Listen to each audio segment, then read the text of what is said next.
When I started getting sober, I moved to Montana and I didn't know anybody, and I ended up living in a homeless shelter. And it's actually one of my favorite times of my life. It was just something really meaningful and special about it all.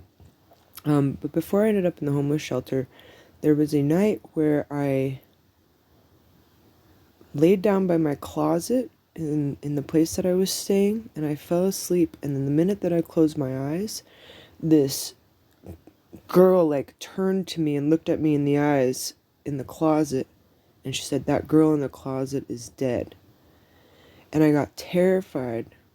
And then the next thing I knew, I was running down this road with this little wild child girl, and she had like wild brown hair, and I was holding her hand, and she was like leading me, like and um and I've had I can think of two other closet dreams, one with a close family member, one with an old friend, both of which their noses were bleeding in it, and they were,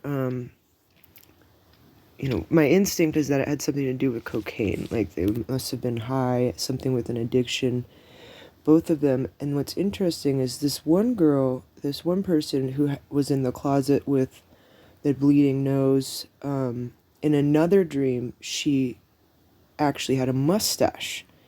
She came back with a mustache.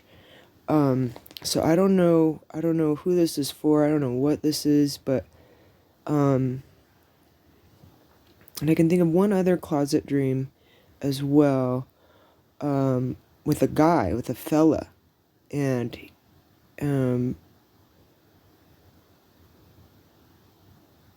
and I told him about it. I told him about it, but so yeah, there's a lot in that. Um and the other one was with me, and this guy ran into the room with a gun, and he was holding a gun at me, and he screamed at me to get in the closet and sing. And that was another one. And then there was another one where I was standing in the closet putting my clothes away, and I was standing next to Jack Black, and he was kind of like eyeballing me like, what the fuck is her deal?